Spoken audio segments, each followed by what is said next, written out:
Right. As Mark said, my topic is post-conflict reconstruction as a tool for peace building.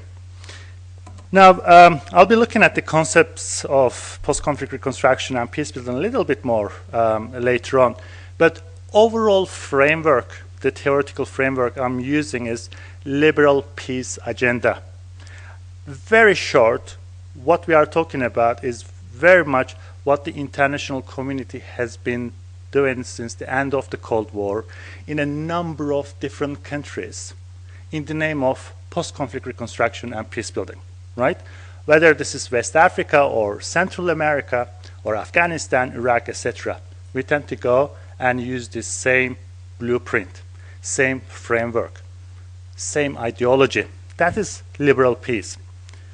And I often describe liberal peace to my students as if you believe in that, you can put democracy on a plane and send it to Afghanistan and unload it, and you believe that democracy will shape up, then you are a supporter of liberal peace agenda. Well, I don't. And I don't think anybody here would do.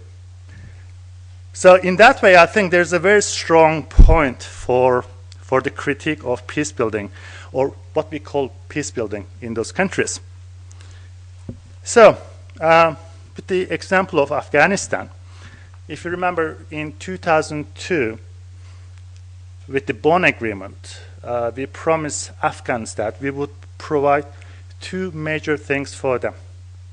One is security, the other one is development.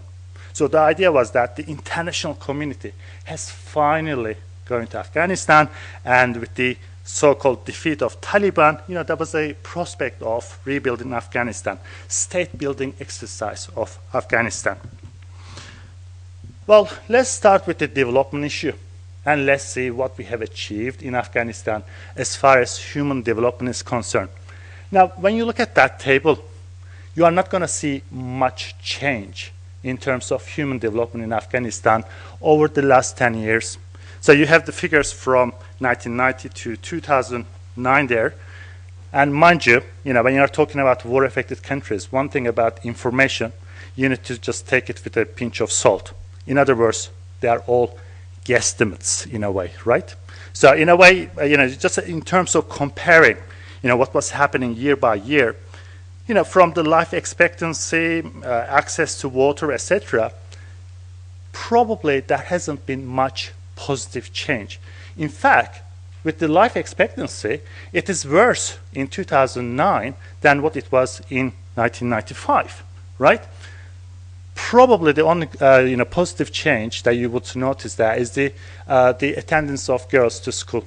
There is a substantial change. So in a way, the argument of last 10 years of reconstruction in Afghanistan seems to be that in terms of human development has failed really badly. Now, let's look at the second promise, which was security. When we intervened in Afghanistan in 2002 and the Bonn Agreement, the top map is for 2003.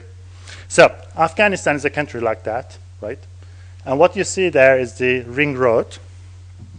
On the top map, you see sort of pockets of areas which are identified as high volatile areas. Some conflict taking place, right? But overall, the country seems fairly stable, okay? In 2007, you see more reds than pinks, almost half of the country, right? Obviously, the security situation has worsened, right? So you think that that's bad. Now, are you prepared for this? This is December 2010, right? What you see in that map is all the black areas are almost no-go areas now. Yeah, in other words, they are extremely insecure. So that large parts of the country are either sort of highly insecure or extremely insecure. Okay? So in other words, we also failed with our promise of security. Okay? So the question is why? Why we have failed so badly in Afghanistan?